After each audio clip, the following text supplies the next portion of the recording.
Territoire d'info, Public Sénat, Sud Radio.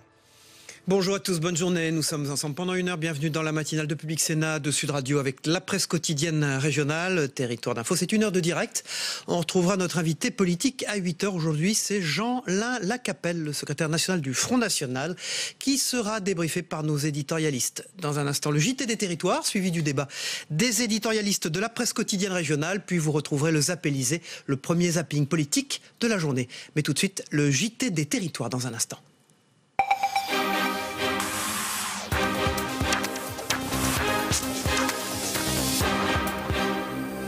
Et on part tout de suite pour ouvrir ce journal dans les Vosges. Théâtre 33 ans après. L'effet d'une énième rebondissement dans l'affaire du petit Grégory, relancé avec l'interpellation de 5 membres de la famille Villemain, dont 3 gardes à vue. Une des affaires judiciaires jamais élucidées, les plus célèbres du XXe siècle. Explication avec Vosges Télévision sur place. Coup de théâtre dans l'une des affaires judiciaires les plus célèbres du XXe siècle et jamais élucidée, celle de Grégory Villemain, ce petit garçon assassiné, retrouvé mort dans la Vologne en 1984. 32 ans plus tard, l'affaire est relancée sur une information de l'Est républicain. On apprenait que 3 personnes ont été interpellées et placées en garde à vue sur décision de la chambre de l'instruction de la cour d'appel de Dijon chargée du dossier.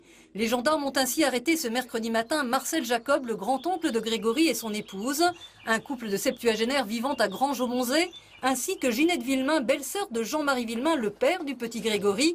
Les époux Jacob, selon l'Est républicain, seraient soupçonnés de complicité d'assassinat, non-dénonciation de crime et non-assistance à personne en danger.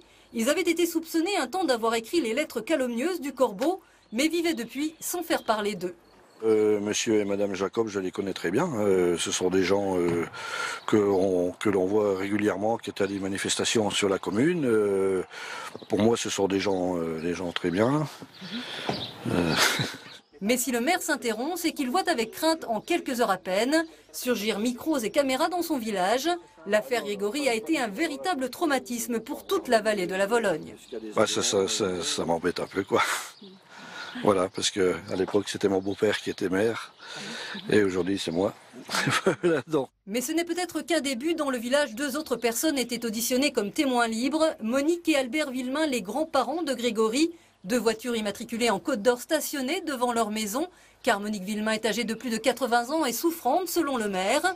Mais ce rebondissement pose de nombreuses questions et ouvre de multiples hypothèses. Prudence s'empresse de préciser l'un des acteurs de cette affaire, l'avocat spinalien Gérard Welzer, qui défend les intérêts de la famille Laroche. Bernard Laroche, assassiné par son cousin, le père de Grégory, qui pensait alors se faire vengeance. Grégory est mort le 16 octobre 1984. Depuis le 16 octobre 1984, à intervalles réguliers, on annonce la semaine décisive. On va savoir, on va trouver la vérité. Ça fait 33 ans que cela dure. Attention, on ne va pas jeter en pâture le nom de personnes qui sont aujourd'hui visiblement entendues.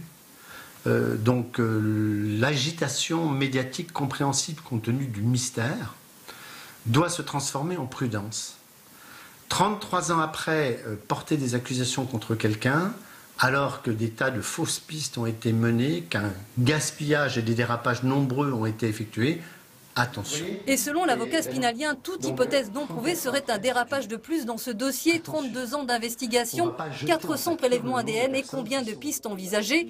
La mère du petit Grégory elle-même sera accusée du meurtre de son enfant. Les parents de Grégory qui, depuis 32 ans, n'ont jamais abandonné l'espoir de connaître un jour la vérité. Politique maintenant à J-3 du second tour des élections législatives. Focus sur la 6e circonscription du Rhône avec des soutiens de poids hier pour Najat Vallaud-Belkacem. L'ancienne garde des Sceaux Christiane Taubira et la maire de Paris Anne Hidalgo lui ont rendu visite à Villeurbanne. En ballotage défavorable, l'ancienne ministre de l'Éducation dans la 6e circonscription doit faire face au candidat La République En Marche, Bruno Bonnell. Bertrand Frachon pour Télé Lyon Métropole. Soutien de poids pour Najat Vallaud-Belkacem. L'ex-garde des Sceaux Christiane Taubira et la maire de Paris Anne Hidalgo étaient à Villeurbanne pour soutenir la candidate PS en ballotage défavorable dans la 6e circonscription. L'ex-ministre de l'Éducation nationale n'ayant recueilli qu'un peu plus de 16% des voix au premier tour. je pense que Najat Vallaud-Belkacem incarne véritablement le progrès, la modernité, le respect de nos valeurs, le souci des autres, c'est-à-dire autant de qualités dont on aura besoin, dont les Français et les habitants de cette circonscription auront besoin à l'Assemblée nationale. Le pouvoir législatif est un pouvoir en tant que tel et il est déjà suffisamment dépendant du pouvoir exécutif qu'il y ait une espèce d'élan à nuancer compte tenu de la faible participation, du taux d'abstention. Il y a une espèce d'élan qui ne tient pas compte de la nécessité de veiller au pluralisme dans ce lieu démocratique important. C'est ça le sujet. Une démonstration de force qui n'impressionne pas Bruno Bonnell, candidat à La République En Marche, sorti en tête au premier tour. Est-ce qu'on croit sérieusement que des électeurs en 2017 vont être intéressés par, d'une part, la maire de Paris, qui, comme on le sait, donne souvent des conseils à Villeurbanne, elle le fait quotidiennement, et d'autre part un ancien ministre pour lequel j'ai beaucoup de respect en tant que ministre, mais qui ne connaît pas notre territoire pour soutenir tout simplement quelqu'un qui pense l'ancienne politique. Donc c'est tout à fait cohérent. Ça ne m'inspire pas plus, je respecte leur choix de campagne, je pense que les électeurs jugeront si c'est cohérent avec ce qu'ils attendent aujourd'hui de la politique. On part maintenant dans le Nord, suivre les évolutions d'un dossier sensible, celui de l'entreprise Whirlpool, dont on a beaucoup parlé, vous vous en souvenez, pendant la campagne présidentielle. Les négociations se poursuivent avec 4 offres de reprise discutées hier sur le site amiénois de l'usine. Celle de Nicolas Decailleux, spécialiste samarien des boîtes aux lettres connectées, semble la plus avancée. On fait le point avec Anne Canaan pour WEO TV. Alors que les discussions sur la reprise de l'usine Whirlpool d'Amiens se poursuivent dans le cadre de la loi Florange sur l'obligation de rechercher des repreneurs, les salariés du site amiénois du numéro 1 mondial d'électroménager s'interrogent toujours. Pour l'instant, non, il n'y a rien qui avance. On nous dit, voilà, dans la presse, on entend, il y a des repreneurs, des futurs repreneurs potentiels. Il faut bien rester avec le mot potentiel parce que rien n'est encore signé. Une prime pour une reprise de la production complète leur a également été proposée par la direction et doit être négociée ce mardi. C'est parce qu'en début des grèves, ils nous ont accordé 35 minutes de pause supplémentaires vu la situation. Après, reprendre le travail sans ces 35 minutes de pause, je pense que ça sera dans la tête de personne. Et on vous a proposé logique. Quoi ? Une bagatelle, hein. Si on reste comme ça, c'est 80 € sur 400 minutes de travail et un nombre de produits à sortir mensuellement. À la sortie de la première phase de réunion de ce mardi, les représentants du personnel semblent optimistes à l'évocation de l'offre faite par Nicolas Decailleux, le spécialiste samarien des boîtes aux lettres connectées. Donc on y croit, hein. Il reste encore des éléments à obtenir et sinon ça va dans le bon sens. Et il est capable d'apporter un peu plus de productivité au site. C'est par ailleurs ce mardi que le point Info Conseil doit ouvrir à l'usine. Il doit permettre aux salariés de lancer si nécessaire leur processus de reconversion avant la fermeture estivale de l'usine qui doit définitivement cesser sa production au 1er juin 2018. On ouvre une page environnement dans ce journal avec une initiative surprenante pour protéger les abeilles de plus en plus menacées, vous le savez. C'est en Vendée, à La Roche-sur-Yon, qu'une ruche a poussé sur le toit d'un supermarché, résultat d'une coopération entre apiculteurs et grande distribution. Une manière de rapprocher un peu plus les producteurs des consommateurs. Pierre Dalicieux pour TV Vendée. Voici une ruche qui va bientôt rejoindre son rucher. Cet apiculteur s'apprête à la hisser là-haut, sur le toit de ce supermarché, avec l'aide du directeur du magasin, qui depuis quelque temps se demandait comment utiliser cet espace perdu de manière utile. On a une surface de 6000 m² qui globalement sert à rien. On s'est dit on va faire un truc un peu gagnant-gagnant. Je vais t'aider à développer tes ruches, mais en échange, tu me garantis tout ton miel pour qu'on puisse le mettre en pot et le vendre dans le magasin. Et ça sera donc le miel du toit du magasin. Cet apiculteur a depuis quelque temps déjà l'idée d'installer des ruches sur les toits des immeubles de La Roche-sur-Yon. La contrainte principale est l'accès qui doit se faire par une échelle ou un escalier extérieur. Cet endroit s'y prête à merveille et pour le moment les abeilles ont l'air de s'y plaire. Tous les cadres sont étirés, ça commence à remplir du miel là. Ah, celle-là elle est bien là. Des abeilles qui malheureusement sont bien mieux ici en ville qu'en pleine campagne. On n'est jamais à l'abri d'empoisonnement. Ouais. Alors que là, non. Là, on est avec la ville à proximité et on a des prairies tout autour. Là, on risque beaucoup moins l'impact phytosanitaire. Ouais. Un peu plus bas, retour à la réalité de la grande distribution où très vite on parle prix. Là, on est à 14,30 € le kilo. Mais apparemment, là aussi, les choses ont l'air d'être plutôt simples et un accord a tout de suite été trouvé entre les deux. En fait, on va produire un miel sur le toit du magasin purement lyonnais, purement vendéen, à un prix qui se positionne complètement. On va sortir entre 14 et 15 € le kilo. Et là, on voit 14, 10, 14, 19, 16. Donc on va être complètement intégré et il est de chez nous. Bien sûr, les volumes seront dérisoires par rapport aux 120 références de miel présentes ici. Mais peu importe, l'apiculteur est sûr de vendre sa production avec la fierté en plus. Surtout fier en fait de proposer une production locale, mais locale de chez local. On ne peut pas avoir moins de transport, ouais. C'est ça. Et donc oui, une fierté, ouais. D'autres ruches devraient être installées prochainement sur ce toit. L'apiculteur, lui, a également d'autres projets, comme installer ce qui se voit de plus en plus aujourd'hui, des ruches sur les toits des entreprises. On revient sur la journée mondiale du sang qui a eu lieu hier, l'occasion de sensibiliser le public et de l'inciter à sauter le pas. Avec l'arrivée de l'été, les besoins en dons augmentent alors que les donneurs partent en vacances. Marie-Laure Lejeune pour TV Sud. Une goutte de sang fait son show sur la place de la Comédie. De quoi interpeller les passants pour cette journée mondiale du don du sang. Une première pour Nicolas, qui a enfin sauté le pas par conviction citoyenne. Parce qu'on arrive en période estivale où les accidents sont nombreux et que ça peut sauver des vies et que c'est un geste que je trouve citoyen et qu'on devrait tous au moins faire une fois de temps en temps. À la mi-journée, plus d'une cinquantaine de donneurs s'étaient déplacés à l'esplanade Charles de Gaulle à Montpellier. Les besoins ne baissent pas pendant l'été, mais les donneurs manquent. Les dons sont donc nécessaires pour éviter de puiser dans les stocks. Alors globalement, la France consomme 10 000 poches de sang par jour. Le Languedoc consomme, pour nos hôpitaux locaux, 1200 poches par semaine. Et on a besoin de ces 1200 poches. Faute de quoi, on serait en négatif. Négatif, c'est-à-dire qu'on va puiser sur des stocks qu'on aura du mal à reconstituer avant l'été. Après un rapide questionnaire et avoir été rassuré par le médecin, Nicolas pourra donner son sang. Impatient, il est rapidement pris en charge par l'infirmière. 5 minutes plus tard, le don est déjà terminé. L'expérience ne fut pas si douloureuse. Plus appréhender le don que la difficulté réelle. En fait, je pensais que ça aurait un impact plus important sur l'organisme, parce que c'est quand même un demi-litre. Mais en réalité, je me sens parfaitement bien, comme si j'avais fait une petite prise de sang. Il pourra à nouveau donner dans 2 mois. Certains ont partagé avec fierté leur don du sang sur les réseaux sociaux. De quoi inciter leur entourage à faire de même jusqu'au 17 juin. Qui suis-je? Où vais-je? Dans quel état gère? Coup d'envoi du bac qui débute dans un peu plus d'1 heure maintenant, avec comme d'habitude la philosophie. Plus qu'une épreuve du bac, c'est aussi une façon de réfléchir, mais n'est pas philosophe qui veut. Étienne Merle et Julie Dos Santos pour TV7 sont allés philosopher avec les Bordelais. Si je vous dis l'allégorie de la caverne, est-ce que ça vous dit quelque chose? Absolument pas, pas à moi, non. L'allégorie, il y a la caverne, l'allégorie, ça doit être symbolique, je suppose. Ça part sur l'idée d'un homme qui serait au fond d'une caverne et qui ne connaîtrait de la vie que la projection des ombres de l'extérieur qu'il verrait sur le mur intérieur de la caverne.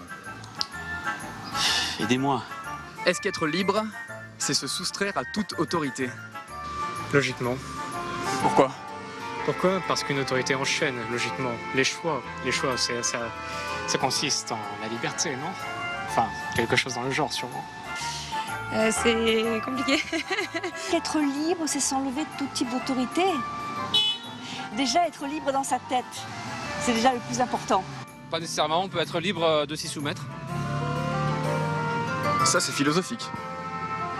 Qui a dit « je pense donc je suis » ?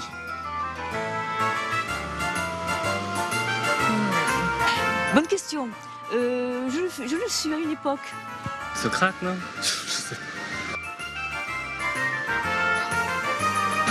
Je pense que je suis. Ça, je le sais, je ne me rappelle plus, mais. Je serais tentée de dire Descartes, mais je suis pas sûre. C'est ça. C'est ça. Bravo. Non, moi ça me parle pas. Bonne journée, bonne journée.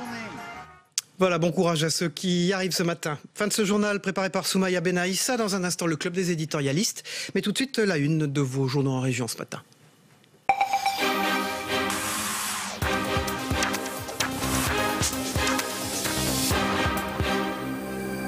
Bien sûr, les unes de la presse quotidienne régionale, spécialement dans la région là-bas, avec l'affaire Grégory ce matin, l'Ardennais, affaire Grégory, 3 gardes à vue.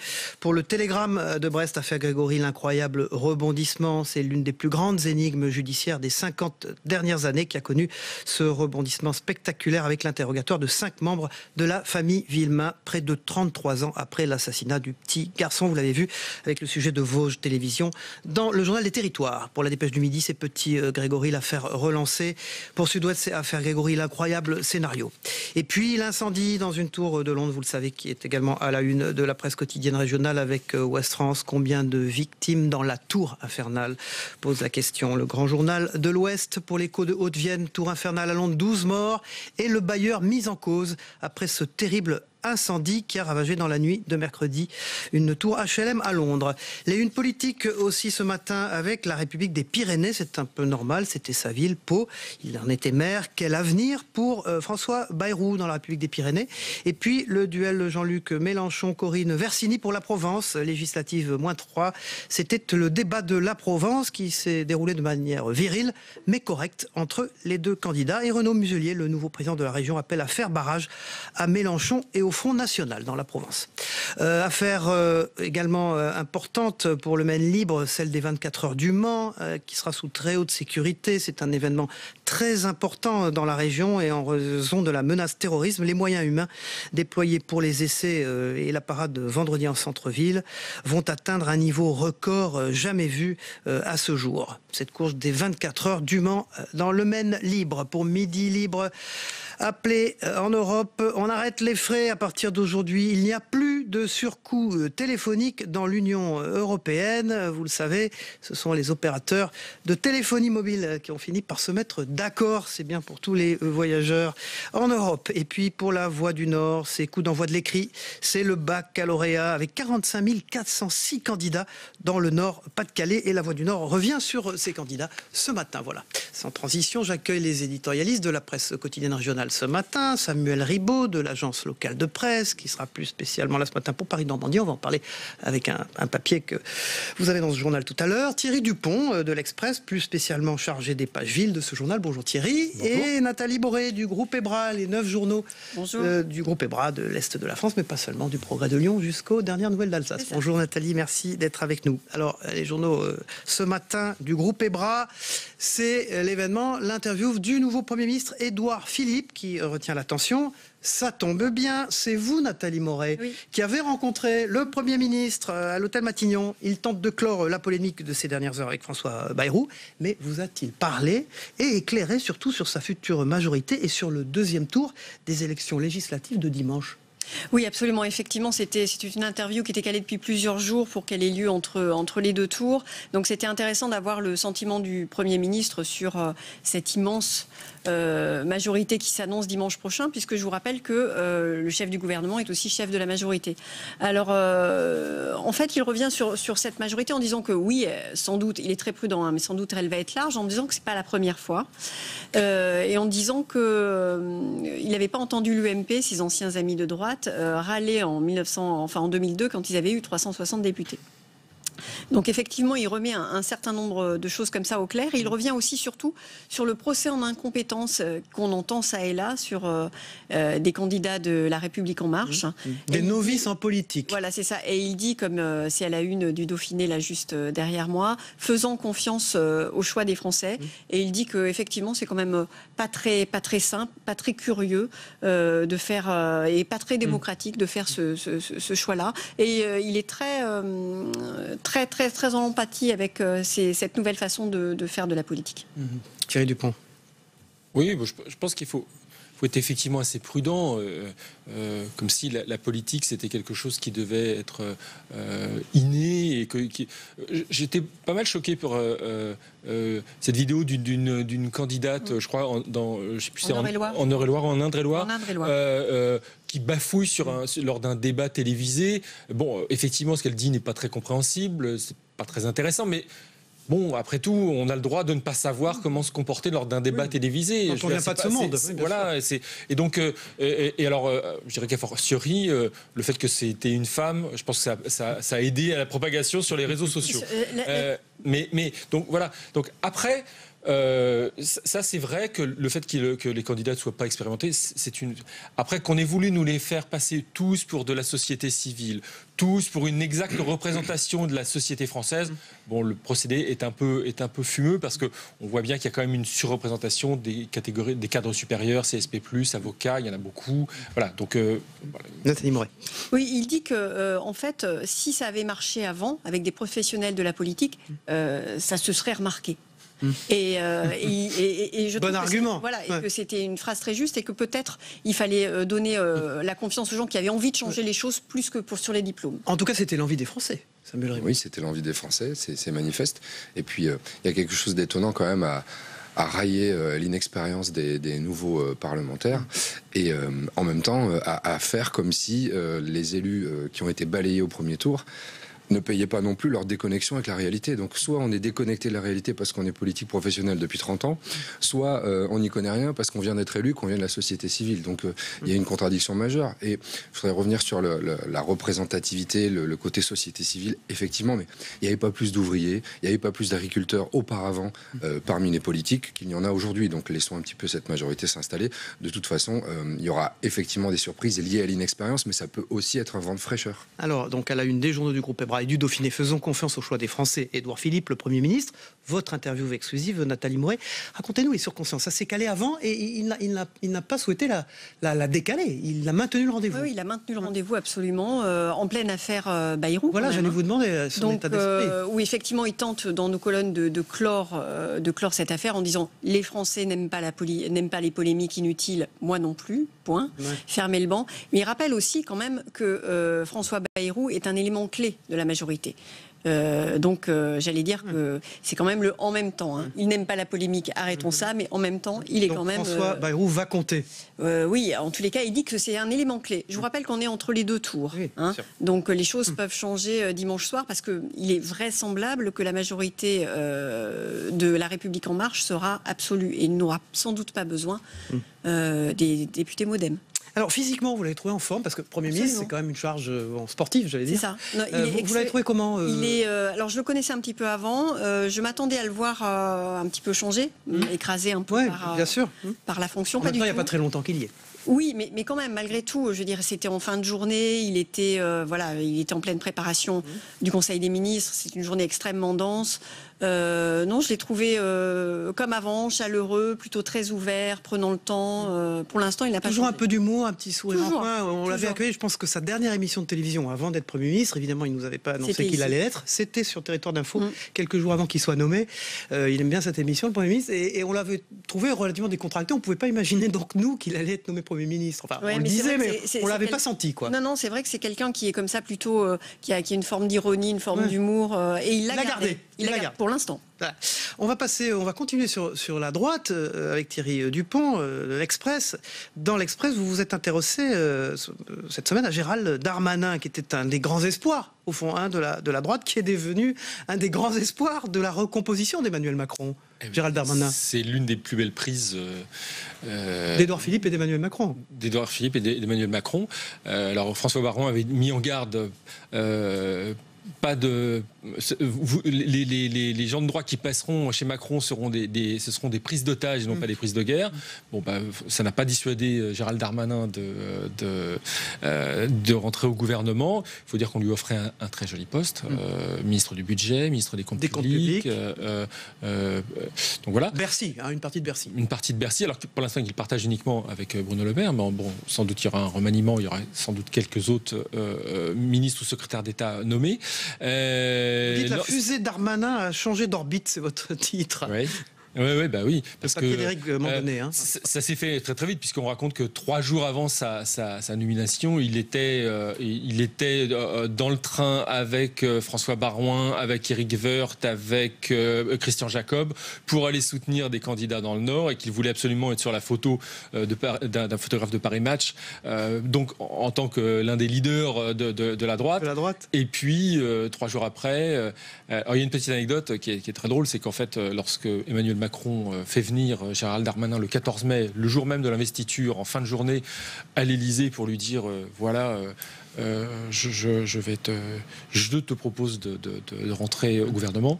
Il lui dit le Premier ministre et moi-même pensons te proposer. Et donc là, Gérald Darmanin s'arrête et dit le Premier ministre, mais c'est qui? Puisque effectivement, à ce moment-là, on ne sait pas encore officiellement que c'est Édouard Philippe. Nathalie Moret, c'est une pièce importante du dispositif Macron-Philippe, Darmanin, Gérald Darmanin. Bien sûr, parce qu'il faut savoir d'où il vient, Gérald Darmanin. Gérald Darmanin, c'est un des très très proches de Xavier Bertrand, qui est quelqu'un qui potentiellement peut avoir beaucoup d'avenir dans la reconstruction du parti LR. Et c'est surtout un des plus jeunes. Et un sarkozyste aussi, après. Il a animé la campagne de Nicolas Sarkozy. Il a été directeur de la campagne de Nicolas Sarkozy pour les primaires. Mais c'est surtout un proche de Xavier Bertrand, qui incarne l'avenir de LR. Donc effectivement, de l'avoir pris dans le giron de La République En Marche, c'est vraiment une très très belle prise. Oui, il incarne aussi la fibre plus sociale, plus populaire, qui manquait cruellement à la droite, notamment pendant la campagne de François Fillon. Samuel Ribaud, Gérald Darmanin, il vous inspire? Il illustre aussi cet étonnant phénomène qui veut que, quoi que vous ayez fait par le passé, à partir du moment où vous êtes adoubé par La République En Marche, que vous fassiez partie du gouvernement ou des candidats à la députation, on oublie vos passés, vos frasques, vos tweets, votre appartenance sarkozyste revendiquée, tout ça disparaît comme ça. 34 ans, il faut rappeler, Gérald Darmanin. Alors, du plus jeune, à droite, à une référence ancienne, mais toujours très vivace, apparaître dimanche dans Paris-Normandie, notamment une interview de Frédéric Mitterrand consacrée à son oncle François Mitterrand, avec des similitudes incroyables entre deux présidents, a priori pas évidentes, mais François Mitterrand et Emmanuel Macron. Oui, Frédéric Mitterrand le reconnaît d'ailleurs lui-même. Quand il avait commencé la rédaction de ce livre, personne n'imaginait Emmanuel Macron président, surtout pas lui.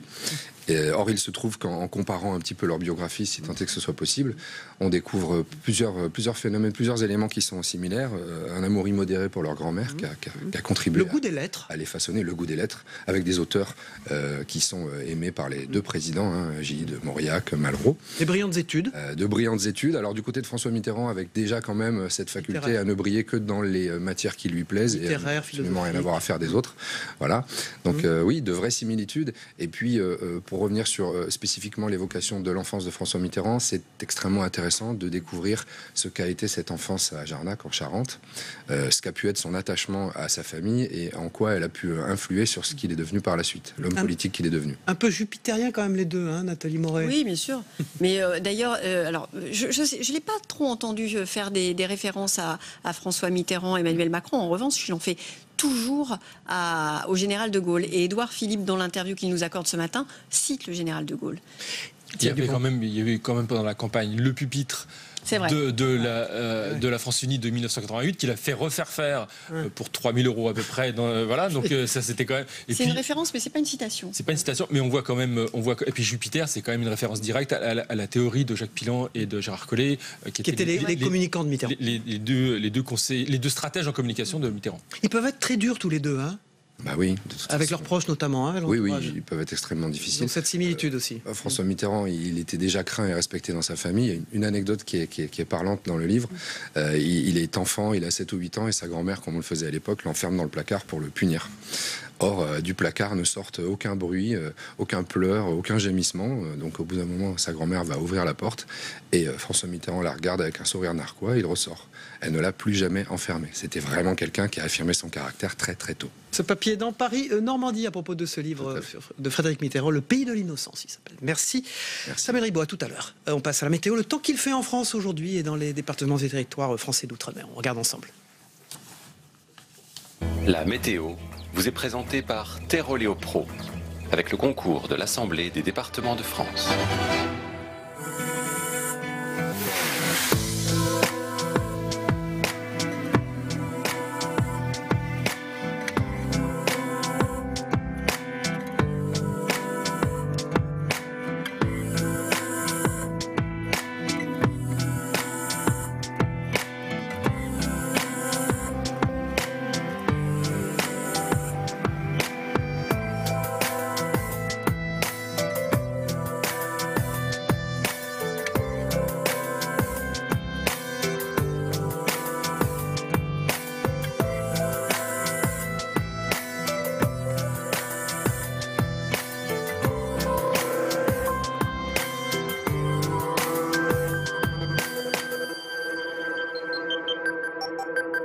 C'était la météo avec Terroléo Pro et l'Assemblée des départements de France. Voilà, dans quelques minutes, c'est Jean-Lin Lacapelle, le secrétaire national aux fédérations et à l'implantation du Front National, qui sera notre invité politique. On passe aux Zappélisés, le premier zapping politique des matinales d'infos qu'on regarde ensemble.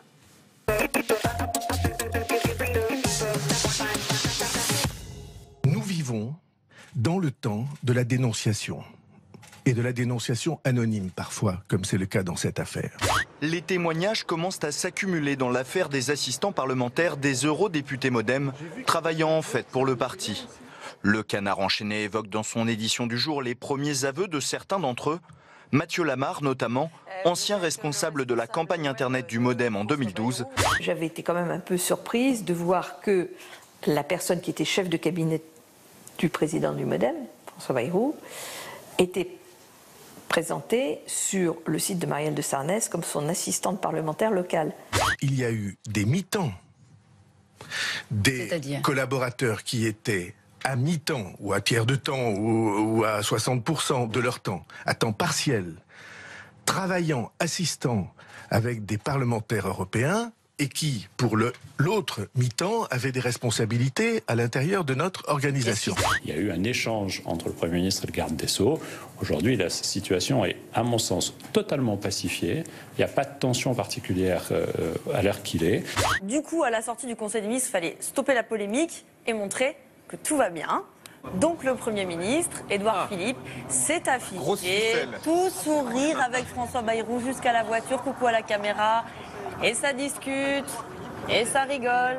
Voilà en quelques mots l'introduction qu'il a pu porter, complétée par les mots du Premier ministre qui met en œuvre cette politique. Bien, écoutez, moi je suis venu ce matin soutenir Myriam El Khomri pour des raisons très simples. La première raison tient à ses qualités, à son équation personnelle. C'est une femme sincère, engagée, courageuse. La victoire est loin d'être acquise pour ces deux anciennes ministres emblématiques du gouvernement Hollande.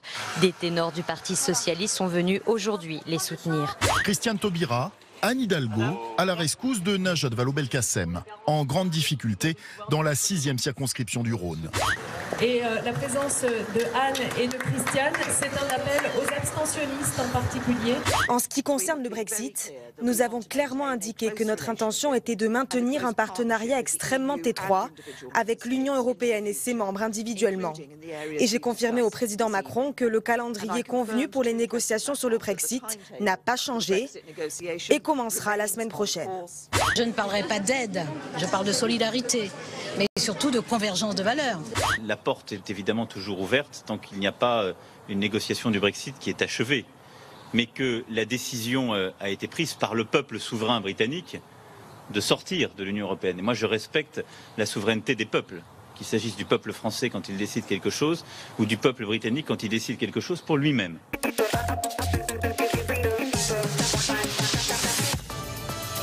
Territoire d'info, Public Sénat, Sud Radio.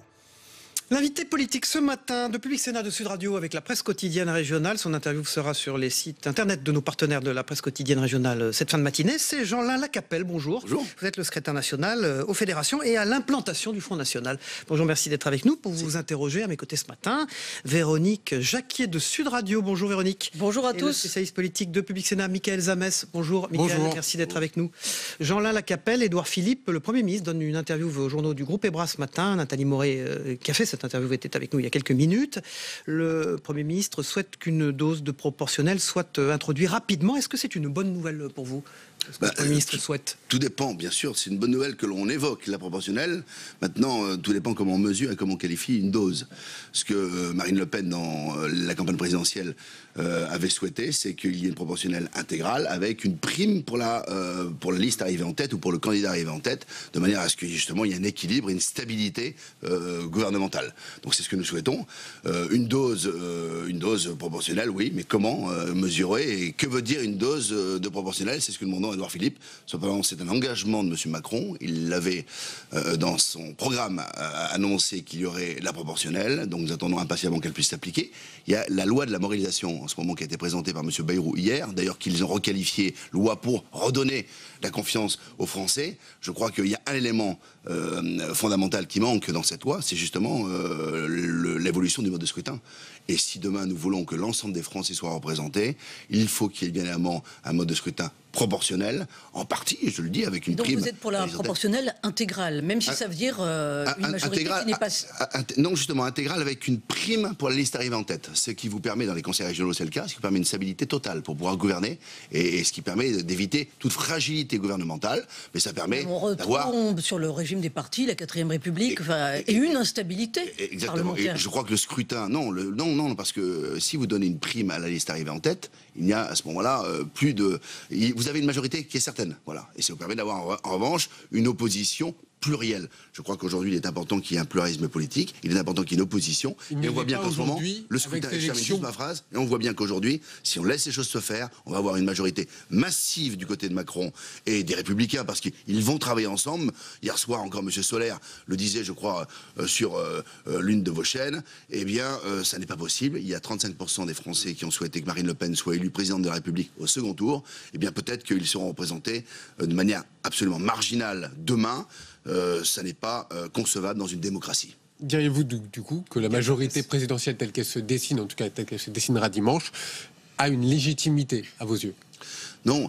Elle n'a pas de légitimité. Si, elle a une légitimité, mais évidemment, il y a un effet Macron, il y a une tradition institutionnelle qui fait que le président de la République élu a très souvent une majorité parlementaire derrière, et je le conçois, et cela me paraît normal. En revanche, il doit y avoir une opposition aussi forte qui représente les Français qui n'ont pas souhaité que M. Macron soit élu président de la République. Notamment les électeurs patriotes qui ont été 11 millions. Parce que les partis, entre guillemets, traditionnels, dont vous faites finalement partie, n'ont pas fait correctement leur travail pendant la campagne. Je ne crois pas. Je crois qu'il y a deux choses. Il y a eu une démobilisation, un record d'abstention historique, pas lié notamment à l'usure un peu des scrutins, les primaires, la campagne présidentielle qui a été extrêmement longue, qui a été très hostile, très agressive, et je crois que les gens se sont démobilisés.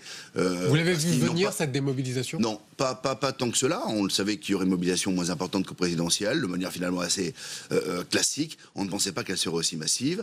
Il y a, je crois aussi, il faut le reconnaître, quand on rabâche finalement pendant 5 semaines aux téléspectateurs, aux éditeurs, que le Front National aura 5 à 15 députés, malgré ces 35% au second tour de l'élection présidentielle, c'est pas très motivant pour aller... 13,2% aux législatives. Oui, mais justement, je crois que les gens se sont demandé... Les Français se disent peut-être que vous n'avez pas convaincu. Non, mais je crois... vous savez, on a... Ou que Marine Le Pen n'a pas forcément réussi, notamment lors du débat, et peut-être qu'il y a eu... Je parlais de l'effet Macron. L'effet Macron a touché tous les partis politiques. Le Parti Socialiste baisse de 75% son taux par rapport à 2012. On parle du Front National. Le Parti Républicain de 56%.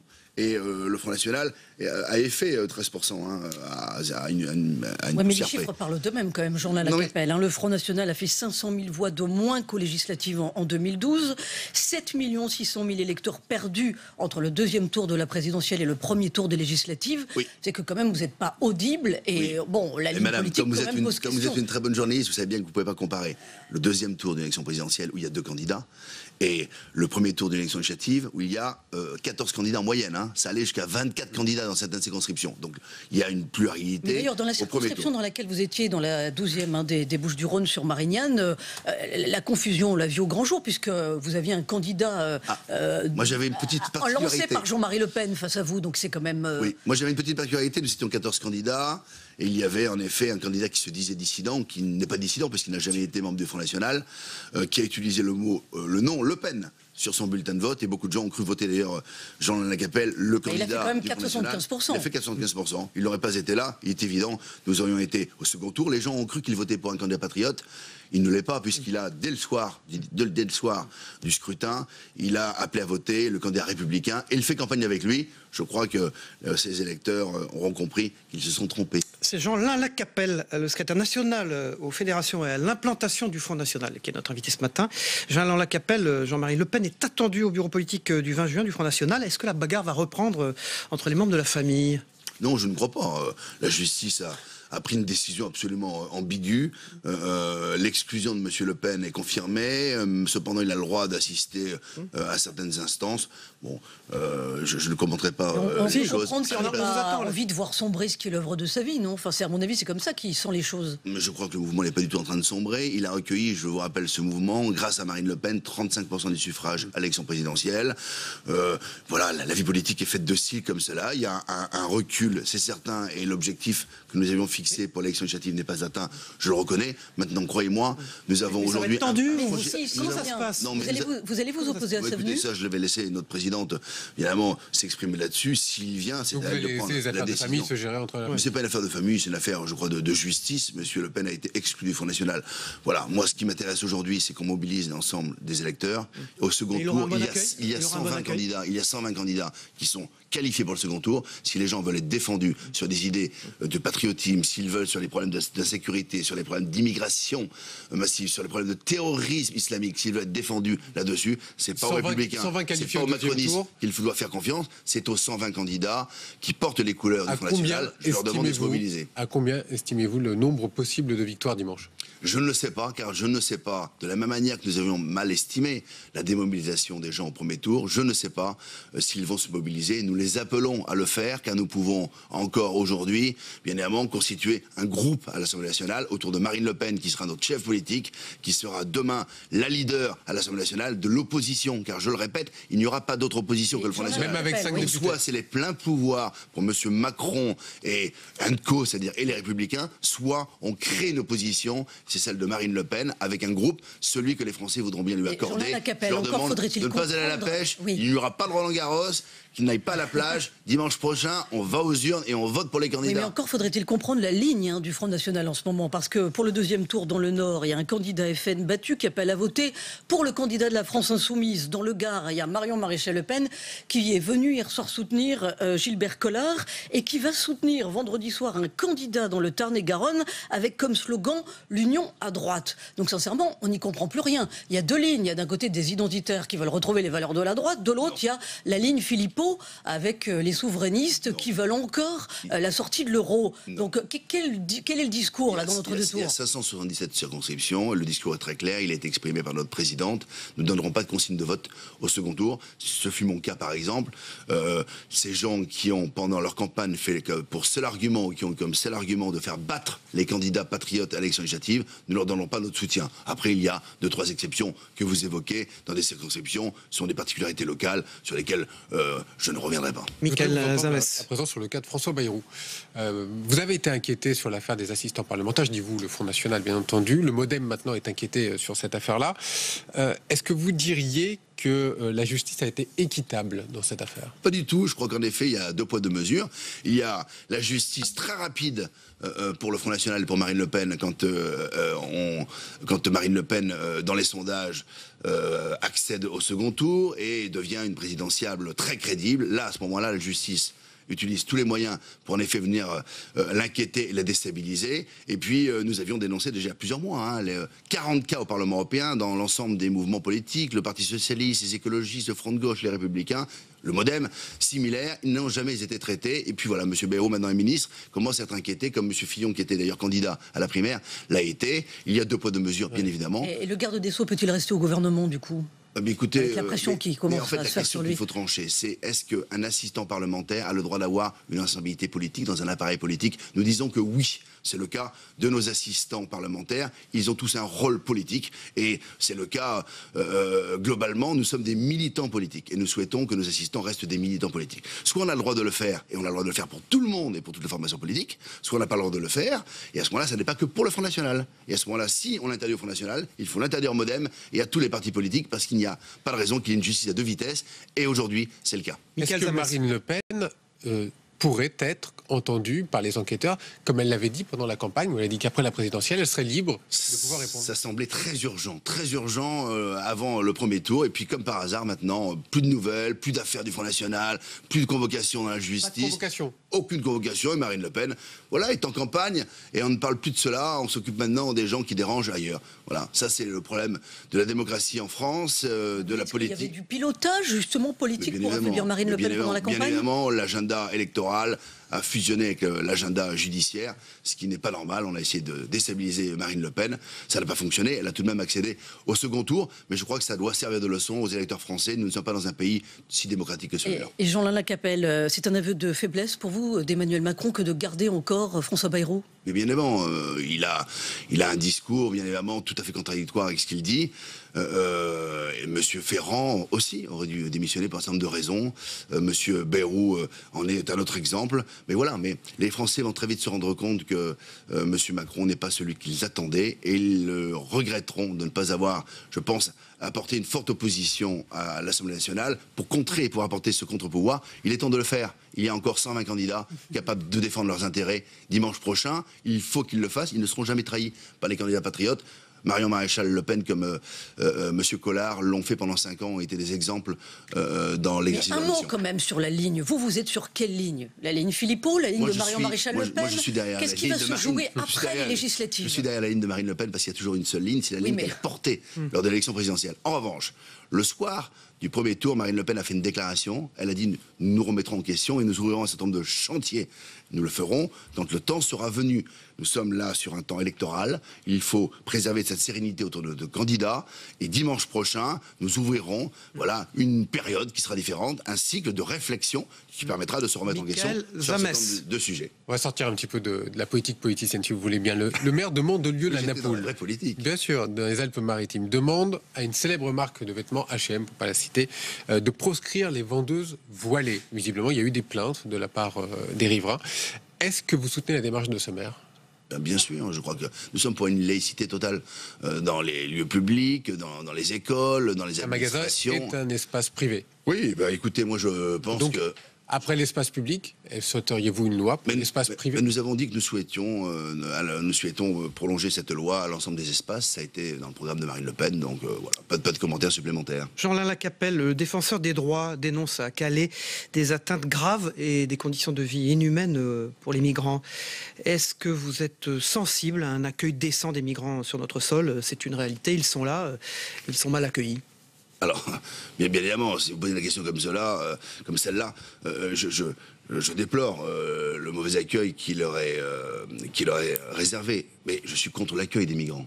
En fait, voilà la vraie différence que nous avons avec les autres. Nous ne sommes pas comme M. Macron, qui allons voir Angela Merkel en disant « Bravo, l'immigration est une chance pour l'avenir et nous devons accueillir des migrants ». Nous sommes totalement opposés comme un certain nombre de pays, d'ailleurs comme la Pologne, la Tchécoslovaquie ou la Hongrie, qui viennent de dire non aux migrants et qui vont être sanctionnés. Ils sont là. Oui, mais moi je veux traiter les sujets différemment d'abord. Cessons de faire entrer ces migrants, car nous n'avons pas aujourd'hui les capacités pour intégrer ces migrants. Je rappelle qu'il y a quand même 8,8 millions de Français qui ont du mal à vivre et qui vivent avec moins de 1005 € par mois. Il est temps qu'on arrête aujourd'hui de dérouler le tapis rouge. Il y a aujourd'hui le groupe Accor qui a vendu à la société SNI, qui travaille pour le gouvernement, qui travaille pour l'État, 62 hôtels Formule 1.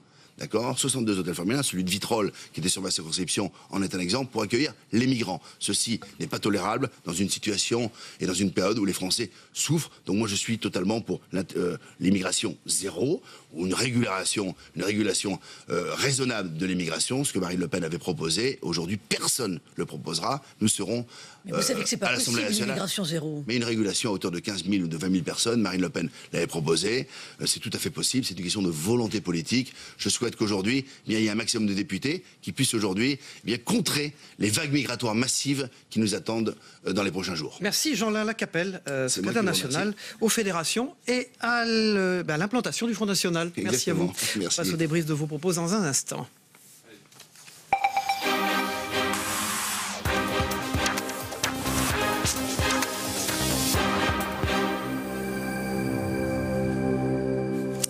Voilà, départ de Jean-Lin Lacapelle, donc secrétaire national du Front National, et entrée sur ce plateau de Samuel Ribaud de l'agence locale de presse. Bonjour Samuel, merci d'être là, et bonjour Thierry Dupont. Bonjour. Vous revenez aussi en deuxième partie de cette matinale d'info, et vous êtes, à l'Express. Voilà, on passe tout de suite à l'interview d'Édouard Philippe dans la presse quotidienne régionale, qui a été commentée par notre invité ce matin. Édouard Philippe, le Premier ministre, a dit à Nathalie Moret, qu'il a interviewé pour les 9 journaux du groupe EBRA, qu'il souhaitait l'arrivée d'une dose de proportionnelle rapidement. Et évidemment, Jean-Lin Lacapelle est favorable, bien sûr, à cette mesure. Thierry Dupont. Oui, c'est une vieille promesse de la vie politique. Et une promesse d'Emmanuel Macron, du président. Oui. On ne peut que constater que depuis des années, le Front National est un acteur important de la vie politique et qui n'a pas de représentation à l'Assemblée nationale. Il n'est pas le seul. Il y a plein de partis politiques qui ont été longtemps, sous-représentés à cause de notre système d'élection législative. C'est normal donc que le secrétaire national du Front National le souhaite, l'appel de ses voeux. Oui, c'est normal. C'est normal par rapport au nombre de suffrages qui ont été exprimés.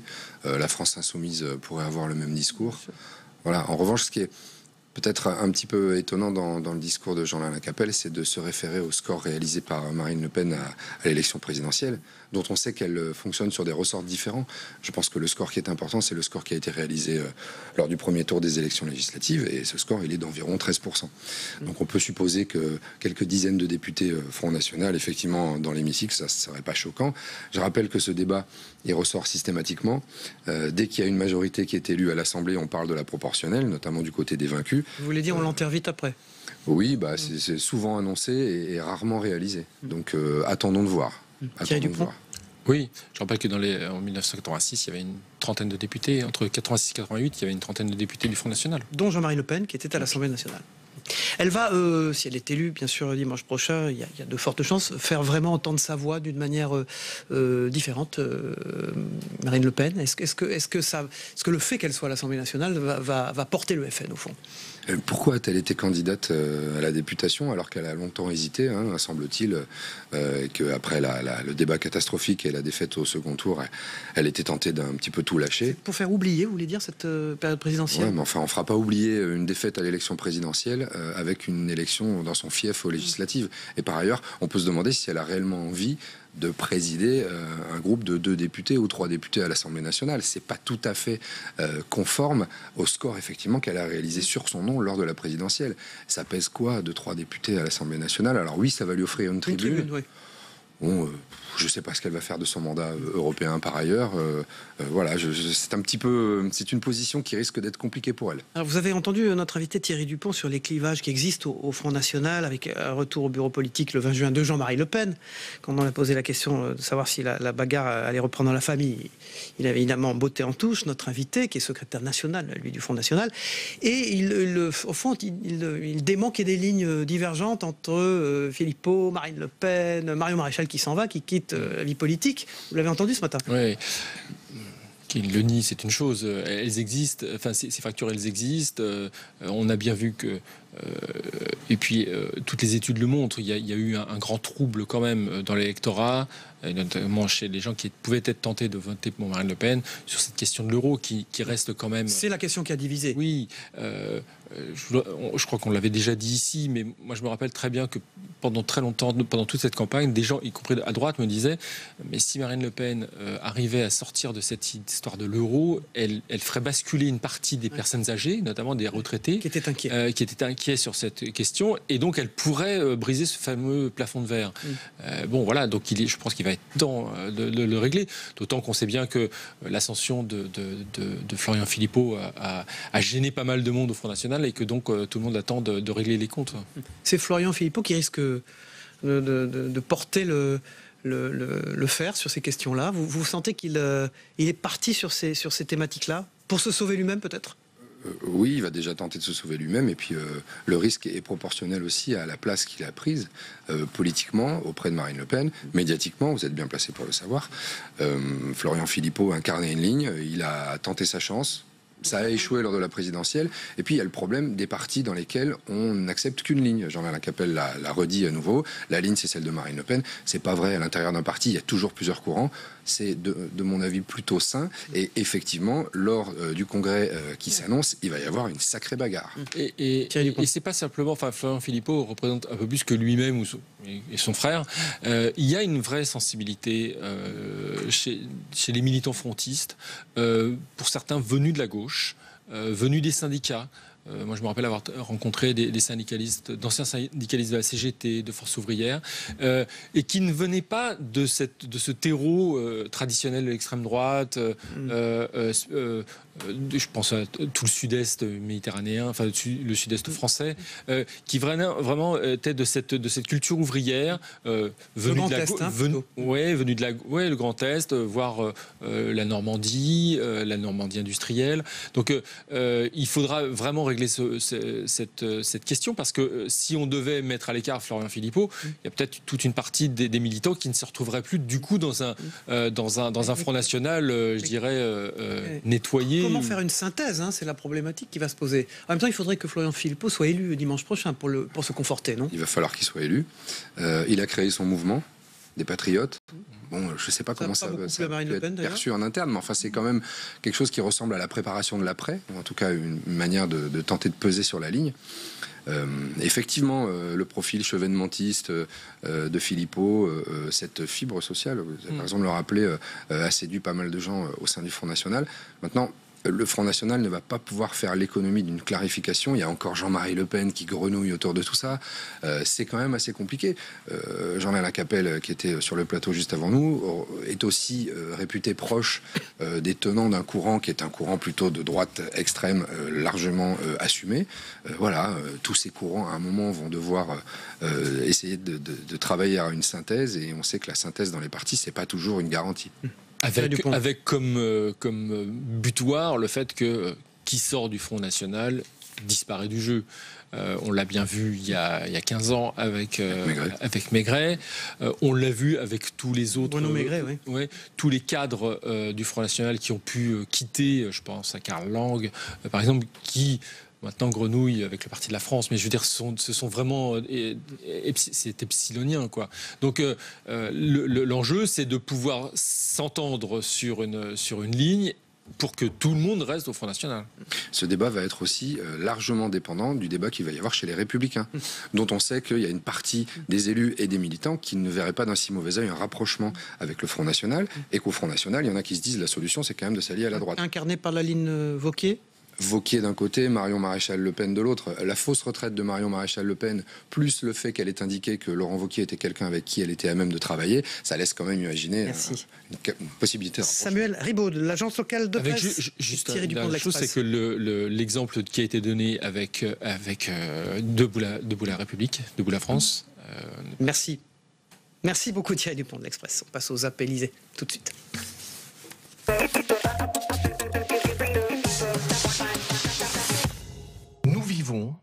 Dans le temps de la dénonciation, et de la dénonciation anonyme parfois, comme c'est le cas dans cette affaire. Les témoignages commencent à s'accumuler dans l'affaire des assistants parlementaires des eurodéputés MoDem, travaillant en fait pour le parti. Le Canard enchaîné évoque dans son édition du jour les premiers aveux de certains d'entre eux.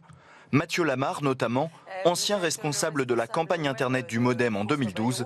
J'avais été quand même un peu surprise de voir que la personne qui était chef de cabinet du président du MoDem, François Bayrou, était présentée sur le site de Marielle de Sarnez comme son assistante parlementaire locale. Il y a eu des mi-temps, des collaborateurs qui étaient à mi-temps ou à tiers de temps ou à 60% de leur temps, à temps partiel, travaillant, assistant avec des parlementaires européens, et qui, pour l'autre mi-temps, avait des responsabilités à l'intérieur de notre organisation. Il y a eu un échange entre le Premier ministre et le garde des Sceaux. Aujourd'hui, la situation est, à mon sens, totalement pacifiée. Il n'y a pas de tension particulière à l'heure qu'il est. Du coup, à la sortie du Conseil des ministres, il fallait stopper la polémique et montrer que tout va bien. Donc le Premier ministre, Édouard Philippe, s'est affiché, tout sourire avec François Bayrou jusqu'à la voiture, coucou à la caméra. Et ça discute, et ça rigole. Voilà en quelques mots l'introduction qu'il a pu porter, complétée par les mots du Premier ministre qui met en œuvre cette politique. Bien, écoutez, moi je suis venu ce matin soutenir Myriam El Khomri pour des raisons très simples.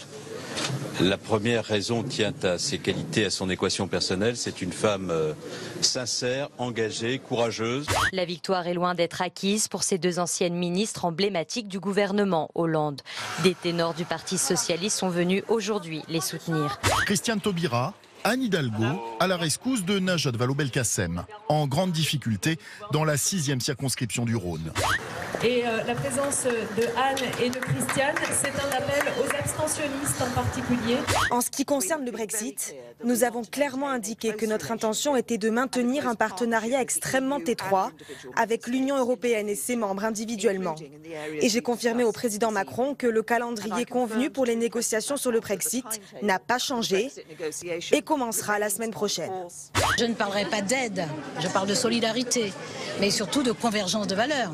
La porte est évidemment toujours ouverte tant qu'il n'y a pas une négociation du Brexit qui est achevée, mais que la décision a été prise par le peuple souverain britannique de sortir de l'Union européenne. Et moi, je respecte la souveraineté des peuples, qu'il s'agisse du peuple français quand il décide quelque chose ou du peuple britannique quand il décide quelque chose pour lui-même. Bonne journée, au revoir, à demain pour une nouvelle matinale d'info.